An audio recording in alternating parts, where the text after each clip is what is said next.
예수님께서요, 세례 요한이 사역하는 요단강으로 세례를 받으시러 오셨습니다. 요한에게 세례를 받으시고 물에서 올라오실 그때에 하늘이 열리고 성령이 비둘기같이 임하셨습니다. 그리고 하늘로부터 음성이 들렸습니다. 이는 내 사랑하는 아들이요 내 기뻐하는 자다. 이렇게. 이 장면은요, 성부, 성자, 성령 하나님이, 이 삼위 하나님이 한 곳에 다 임하신 성경에 몇 안 되는 그런 장면입니다.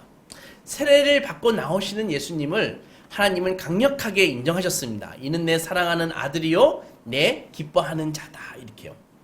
그리고 바로 그때라고 나와 있지 않습니까? 그러니까는 이 그때라는 이 성령의 이 부사는 이 부대 상황이라고 그러지 않습니까? 그러니까 동시에 일어나는 상황을 얘기하는 것입니다.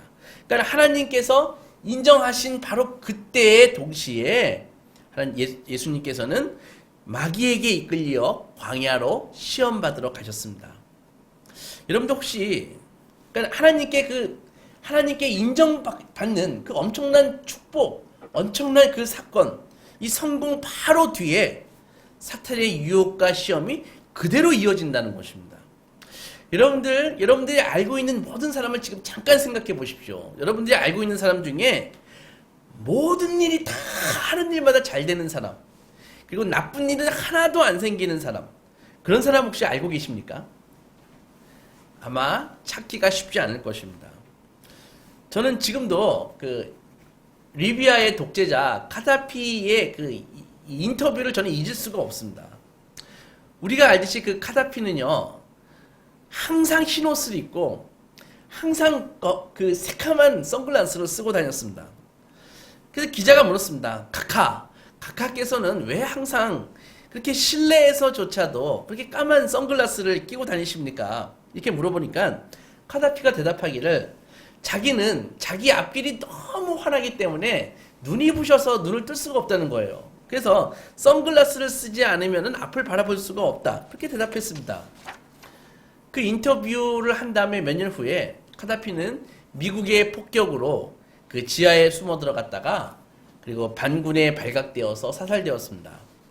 어떤 사람도 성공, 기쁨, 축복만 계속되는 그런 삶을 살 수 없습니다. 우리가 아무리 노력해도요, 또 예상되는 불행을 미리 막을 수 있는 그 조치를 내 나름대로 아무리 이렇게 조치를 완벽하게 한다 할지라도 무엇인가 그 예상할 수 없는 일이 또 일어나가지고 우리 삶을 망쳐버리게 되어 있습니다. 그러니까 아무리 재능이 있고 부지런하고 천지적인 머리를 소유한 사람이다 할지라도 인생의 그 풍파와 시련은 피할 수 없다. 그 말입니다. 이 말에 동의하지 않는 사람들이 이렇게 얘기할 수 있죠. 하지만 우리가 우리 역할을 아주 잘 감당하고 그리고 남에게 나쁜 일은 한 번도 하지 않고 그리고 선한 삶을 살고 하나님도 착할 믿고 날마다 기도 열심히 해서 그 보호해달라고 기도하면 어떤가요? 우리 일에는 그렇게 하면은 우리 앞에는 그 순풍에 돛을 단 배처럼 언제나 우리 인생은 순항하지 않을까요? 이렇게 질문할 수 있죠. 혹은 우리가 완벽하게 완전히 똑똑해져가지고 하나님의 그 방법과 인간의 마음 그리고 시대를 막 분별하고 또 완벽한 믿음을 갖고 있다면 그래서 우리의 삶이 하나님이 보시기에 항상 기뻐하는 삶을 살 수 있다면 모든 재앙과 어려움에서 우리가 비껴갈 수 있지 않느냐 이렇게 질문할 수 있지 않겠습니까? 어떻게 생각하십니까? 그럴 것 같은가요? 그러나 그렇지 않다는 것입니다. 오늘 본문에 진짜 완벽하신 분이 나오십니다. 하나님은 그 방금 예수님의 그 삶이 당신의 완벽한 기쁨이라고 하나님이 인정해 주셨습니다. 그 증거로 하나님의 영이 성령 하나님께서 비둘기같이 예수님의 머리 위에 내리셨고 하나님께서는 내 사랑하는 자고 내 기뻐하는 아들이라고 말씀해 주셨습니다. 하지만 무슨 일이 일어났나요? 바로 그때 예수님은 성령님에게 이끌리시어 마귀에게 시험을 받으시러 광야로 가셔야 했습니다. 오늘 본문에서 마태는 우리에게 이런 메시지를 지금 주고 있는 것입니다. 여러분, 아무도 시험과 고난을 면제받을 수 있는 사람은 없습니다. 오히려 시험과 고난은요, 하나님이 오히려 사랑하는 사람에게 일어날 수 있는 것입니다. 왜냐하면 시험과 고난은 하나님께서 우리를 무언가 위대하고 성숙한 존재로 변화시키고자 하시는 그 하나님의 계획에 포함되어 있다는 것입니다.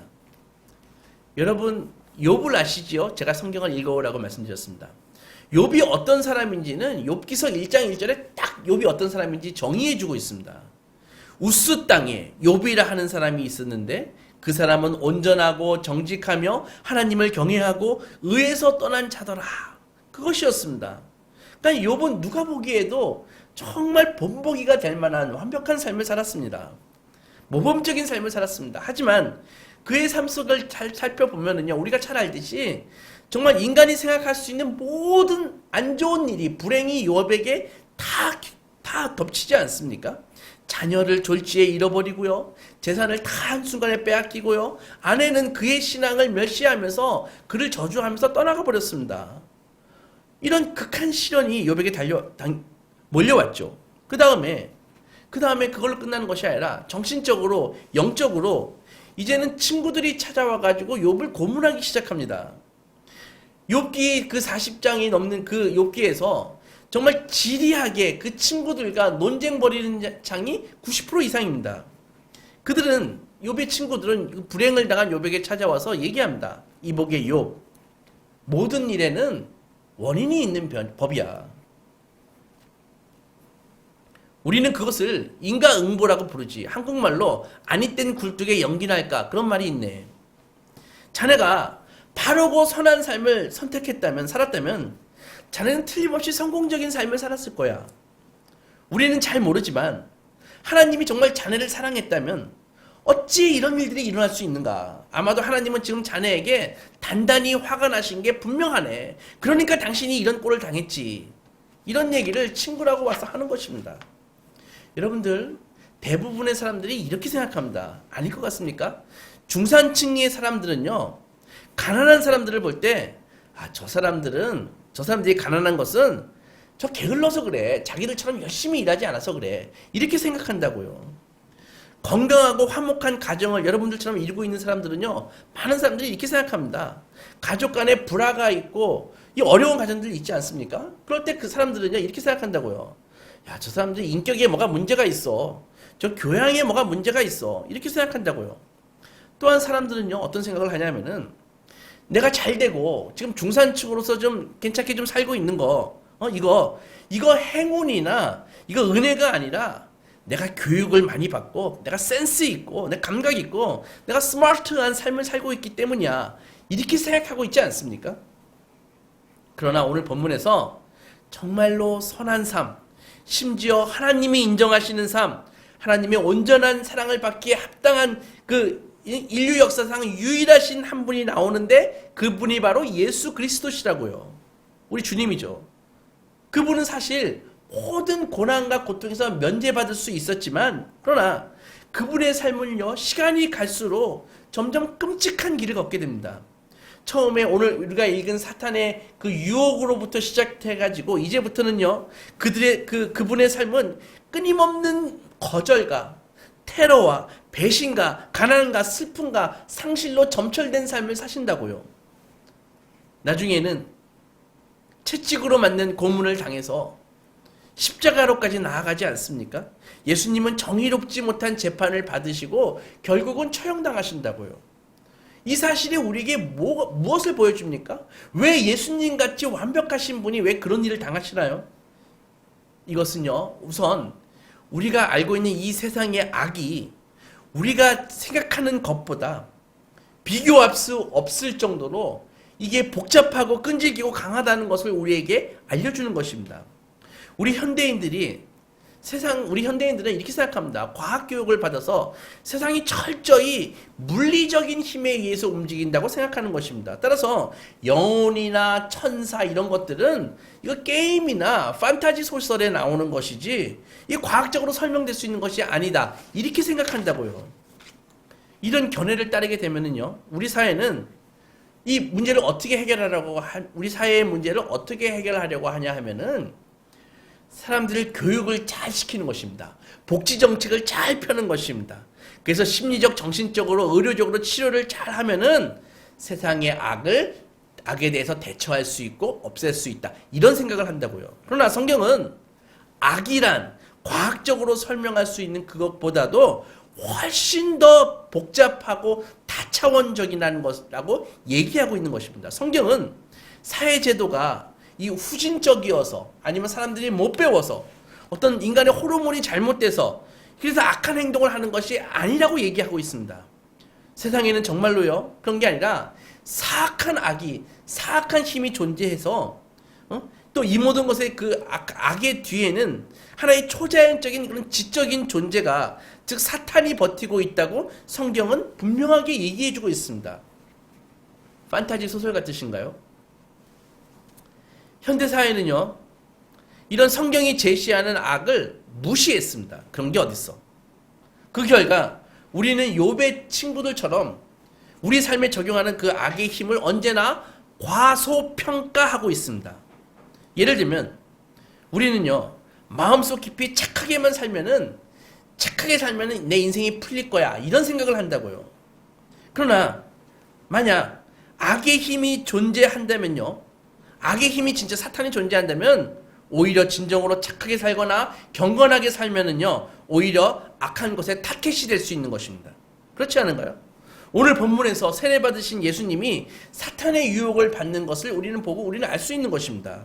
믿는 사람들도 이런 생각을 하는 사람이 많은데 우리가 착하게 살면 반드시 좋은 결과가 일어날 거야 이렇게 생각을 하는 것입니다. 이거는 너무 하나님이 우리에게 갖고 계신 계획을 우리 생각으로 단순하게 생각하는 것이라고요. 하나님은요 무한히 지혜로우시고 일의 결말을 처음과 끝을 동시에 보시는 분이십니다. 이해가 가시겠는지 모르겠지만 그래서 우리를 위한 선한 목적을 갖고 있다고요. 그래서 그 목적은 하나님의 목적은 광야 저편에 감추어져 있단 말입니다. 그래서 그것에 도달하기 전까지는 우리는 하나님의 뜻을 온전하게 알 수 없다고요. 고난에 대한 인내로 욥이 많은 사람들이 지금 욥이 고난을 당할 때는 얼마나 괴로웠겠습니까? 얼마나 불합리하다고 생각했겠습니까? 그러나 욥의 고난은 그 이후로 지금까지 수많은 사람들에게 큰 교훈과 위로가 되었지 않습니까? 마찬가지로 광야에서 예수께서 사탄에게 그 유혹을 받으시고 시험을 받으셨는데 그 유혹과 시험이 그것을 이기시고 역사를 바꾸어서 구원의 사역을 준비하셨듯이 하나님의 영은요 우리의 유익을 위해서 우리를 때때로 광야로 시험의 자리로 고난의 자리로 이끌어 가시는 것입니다. 믿음의 분량에 따라서. 성경은요 우리 삶 가운데 일어나는 이 초자연적인 악과의 맞닥뜨림을 얘기할 때 성경은 전투 용어를 사용한다고요. 전쟁이라는 용어를 사용한다고요. 그래서 우리가 만일 공격이 어디서부터 올지를 모른다면 혹은 적을 과소평가한다면은 우리는 아마 전투에서 패할 것입니다. 마태복음 3장 본문이 가르쳐주는 바를 생각해 보십시다. 우리가 현재 진짜 악에게 대항하려면 우리는 세 가지 질문에 답을 할 수 있어야 됩니다. 첫째, 누가 적인가? 둘째, 진정한 전쟁은 어느 곳에서 일어나는가? 셋째, 아까의 전쟁에서 우리가 이길 수 있는 그 무기가 무엇인가? 게임 체인저가 무엇인가? 이것을 알아야 되는 것이죠. 먼저 오늘은 이 긴 내용이기 때문에 누가 적인가에 대해서 좀 살펴보도록 하겠습니다. 첫 번째로 성경에 따르면요, 악은요, 이게 복잡하고 이게 평범한 게 아닙니다. 쉽게 성경이 얘기하는 악이란 단순히 인간이 잘못 선택한 것이 악이 아니라 단순히 사회적인 구조가 이 부조리가 악이 아니고 교육을 받지 못해서 이 잘못 선택하는 게 이게 악이 아니야. 성경은 이런 것을 다 합쳐놓는다고 해도 그것은 악의 근원을 정확히 설명할 수 없는 것입니다. 또한 악이란 마치 희생양을 찾듯이 악은 내가 아니라 네가 악이야. 우리 편이 아니라 상대편이 악이야. 이런 것도 아니라는 것이죠. 성경은요, 악은요, 자연적인 동시에 초자연적이고 우리 안에 있으면서 우리 밖에 있고 개인적인 동시에 사회 구조적이라고 얘기하고 있습니다. 따라서 인간은 우리 악으로부터 완전히 벗어날 수가 없습니다. 악을 밑바닥까지 또한 이해할 수도 없는 것이 바로 악입니다. 악의 본질을 설명함에 있어서 역사적으로 이 악을 설명하는 성경만 악을 설명하는 것이 아니라 세상도 악을 설명한다고요. 근데 두 가지 입장으로 주로 얘기를 하고 있습니다. 한 가지는 악을 이원론으로 생각합니다. 무슨 말이냐 하면은 뭐 어렵진 않아요. 선과 악이 있는데 선과 악은 언제나 대립해서 싸우는 거다. 균등하게. 그래서 이 마지막 때가 이르도록 아니면 끝까지 영원히 선과 악은 투쟁하는 거다. 그러니까 한쪽의 승리는 절대 불가능하다. 이런 생각을 한다고요. 이런 생각을 하는 사람, 이런 생각의 그 특징이 뭐냐면은 이런 생각을 따르면은 결국 하나님은 사탄에 비해서 더 세지 않습니다. 능력이 강하지 않습니다. 이런 생각에 따르면 세상에는 선한 신들과 악한 신들이 있어서 이 영원히 싸운다는 것이죠. 그래서 이거는 세상은 근본적으로 폭력적인 것이고요. 질서와 아름다움은 희망의 장소가 아니고 그건 고칠 수 없다는 뜻입니다. 이런 생각을 하고요. 두 번째로 또 악에 대해서 어떤 생각을 하냐면은 이건 이론론인데 범신론이라고 합니다. 이 입장은 이런 것이죠. 만물은 신의 일부다. 그리고 신이 만물이다. 따라서 모든 것은 궁극적으로 다른 것과 하나라는 것입니다. 반야신경에, 불교의 반야신경에 색즉시공, 공즉시색이 있지 않습니까? 그러니까 이것의 원천은 힌두교에서 나온 생각인데, 내가 우주고 우주가 나라고 이런 생각을 하는 것입니다. 그러니까 내가 여러분이고 여러분이 나라고 이런 생각을 하는 것입니다. 그 입장에 따르면, 이거 개별적인 존재들은 다 환상입니다. 우리 모두 깊숙이 연결되어 있고, 우리는 인간이기에 이 공유하는 경험으로 연결될 뿐 아니라 서로 구분되지 않는다는 것입니다. 범신론자는 이렇게 얘기합니다. 말기암으로 고통하면서 죽어가는 환자에게 혹은 북한처럼 극심한 빈곤으로 지금 고통받고 있는 사람들 아니면 그 음주운전자의 그 잘못으로 인해서 죽어가는 사고로 뺑소니 사고로 인해 죽어가는 사람을 보고서도 이렇게 얘기하는 것입니다. 여러분, 당신이 지금 상황에서 지금 이 어려운 상황을 신의 관점에서 본다면 이 고통이 또한 신입니다. 이것을 이렇게 얘기한다고요. 어떻습니까? 이런 사상이 심오하고 공감이 가십니까? 이 생각에 따르면 아까 고통은 아까 얘기했던 그 이원론에서처럼 이 영원하거나 제거할 수 없는 것이 아니라 사실 악과 고통은 존재하지 않는 것이다. 따라서 그것은 허상이다. 모든 것이 허상이다고 얘기한다고요. 우리 현대인들은 그때그때 본 드라마나 영화나 어디서 주워들은 말 이런 것을 통해서 자기가 감명 깊게 읽은 책 중에서 이 두 가지 입장을 부분 이렇게 파편적으로 취해가지고 이 일관성 없이 생각한다고요. 한편으로 우리의 교육이 있지 않습니까? 이 세속 과학주의는 세상을 무슨 하나님이 전능하신 창조주가 창조한 그런 것이 아니라 이거 진화의 산물이야. 그래가지고 이게 자연적인 폭발에서부터 시작해가지고 이게 이 폭력적이고 통제되지 않는 힘들의 산물이야. 그러니까는 약육강식이라 그러죠. 그러니까 강한 놈이 약한 놈을 이기는 게 세상이야. 이게 진화야. 약한 놈은 도태되는 거야. 자연 도태, 자연 선택 그렇게 얘기하지 않습니까? 따라서 그런 생각을 갖고 있는 것이죠. 여러분들 이런 생각을 하게 되면은요. 사실은 폭력도 정당화될 수 있는 것입니다. 왜냐하면은 그거 진화론이니까. 어차피 약한 놈은 도태되고 돼 있으니까 돈 없는 놈은 돈 있는 자에 의해서 어차피 먹히게 되어 있으니까 빈익빈 부익부 아닙니까? 이게 세상에 과학적이라고 하는 사람들이 생각하는 생각이라는 것이죠. 다른 한편 이런 생각도 합니다. 많은 사람들이 악을요 그냥 잘못된 사회 구조나 심리적인 원인으로 보는 것입니다. 이런 것이죠. 여기 살인자가 있어요. 살인범이 있다면 당신이 살인한 것은 당신 책임이 아니야. 왜? 당신의 집안이 너무 어려워서 부모님이 이혼하거나 싸웠거나 아니면 돈이 없어서 너무 교육을 못 받았기 때문이지. 적어도 성장기 때 문제가 있기 때문에 당신이 이런 일을 한 거야. 그런 것이죠. 당신이 성장기 때 무슨 문제가 없었다면은 당신은 절대로 사람을 살해할 수 있는 그런 사람이 아니야. 이렇게 생각하는 것입니다. 왜냐하면 인간은 선천적으로 악하지 않기 때문에 그런 생각을 하는 것이죠. 여러분들 이 논리가 우리같이 좀 선량한 사람들한테 아주 설득력이 있지 않습니까? 오죽 힘들었으면 자살했겠어. 그렇지? 오죽 힘들었으면 자살했겠어. 이 논리 아주 많이 들어본 논리 아닌가요? 이 말은 악이란 상대적이라는 것입니다. 어떤 사람의 관점에서는 악하게 보이는 것도 다른 관점에서 보면은 그렇게 안 보일 수 있다는 것이죠. 어떤 사람의 눈에는 테러리스트지만은 다른 사람의 눈에는 자유의 그 천사인 것입니다. 그러므로 악은 보는 사람의 관점에 따라 다른 것이다. 이렇게 얘기를 하는데 이런 식으로 보게 되면요, 악은 사라져 버립니다. 환상에 불과한 것입니다. 프로파일러라는 직업을 아십니까? 프로파일러. 국내 1호 프로파일러인 그 권일용 동국대 교수가 희대의 연쇄 그 살인마 정남규라는 사람이 있었습니다. 그 사람이 이 프로파일러에게 자기를 취재했던 사람이니까는 그 편지를 가끔 보냈다고 합니다. 그래서 그 편지를 소개하는데 좀 기가 막힌 내용이 있습니다. 정남규는 권 교수에게 보낸 편지에서 이렇게 썼습니다. 내가 이렇게 잡혀와서 사람을 살인하지 못하니까 너무 답답하다. 그러니 사형 집행을 빨리 하든지 나를 내보내달라. 정말 사람을 죽이고 싶어 미치겠다. 그렇게 편지를 썼다는 거예요.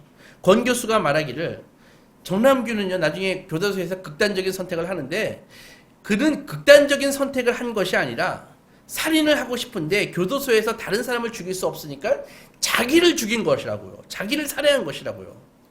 권 교수가 말하기를 자기가 1000명의 그 범죄자들을 만나봤는데 정남규가 가장 잔인한 인간이라는 거예요. 어떻게든지 피해자를 고통스럽게 하는 것이 정남규가 살인을 저지르는 목적이라는 것입니다. 정남규가 주로 늦게 귀가하는 여성들을 공격했는데 한 번도 뒤에서 공격한 적이 없다는 거예요. 전부 돌려 세워가지고 눈을 똑똑히 바라보면서 공격했다는 거예요. 이거는 범죄 상식과도 맞지 않고 이 정남규에게 있어서 이 살인이란 결국은 희생자의 고통과 아픔을 심리적으로 즐기는 그런 잔혹한 동기의 사람이라는 것입니다. 수사 도중에 정남규에게 이 권 교수가 물어봤다고 합니다. 살인 실패한 날 뭐 했어? 하니까는 살인에 실패하면은 전에 살인했던 그 장소에 가가지고 가만히 서 있었다고 합니다. 그러면은 그렇게 행복한 기분이 들어왔다고 얘기를 하더라고 합니다. 정남규는요, 2004년도 4월 1월부터 2006년도 4월까지 서울 경기 지역에서 13명을 살인했습니다. 수사 과정에서도 전혀 반성하지 않았고요. 그 피해자 가족이 그 현장 검증할 때 화분을 던졌거든요. 근데 정남규가 바로 반박하면서 그 빨랫대를 집어 던지는 것입니다. 그 가족들에게. 이런 것이죠. 정남규는 결국 2009년 11월 달에 구치소 독방에서 극단적인 선택을 했다고 합니다. 여러분, 악은 절대로요, 사람들이 생각하듯이, 세상 사람들이 생각하듯이 그렇게 원래 착한데 성장 과정에 문제가 생겨서 발생한 그런 심리적인 현상이 아닙니다. 성경은 분명히 죄악과 사탄과 우주적인 악이 있다고 말씀하고 있고, 만약에 그것을 무시하게 되면은요, 악행을 단순히 심리적인 현상으로 이렇게 치부하게 되면은 우리가 상상할 수도 없는 악 때문에 고통당하고 있는 지금 많은 사람들의 그 고통의 깊이와 무게를 하찮은 것으로 여기게 되는 것입니다.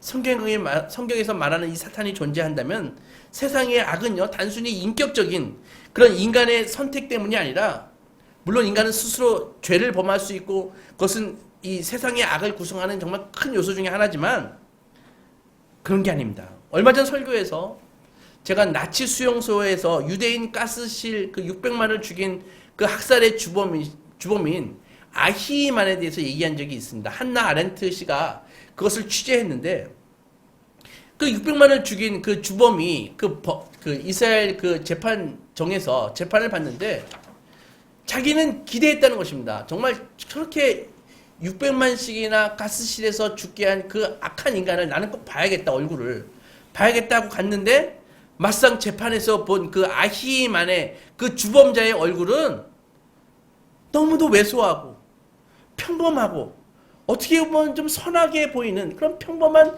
노인에 불과했다는 거예요. 그러면서 충격을 받았다는 거예요.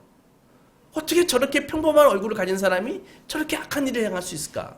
그게 바로 악의 평범성 아닙니까?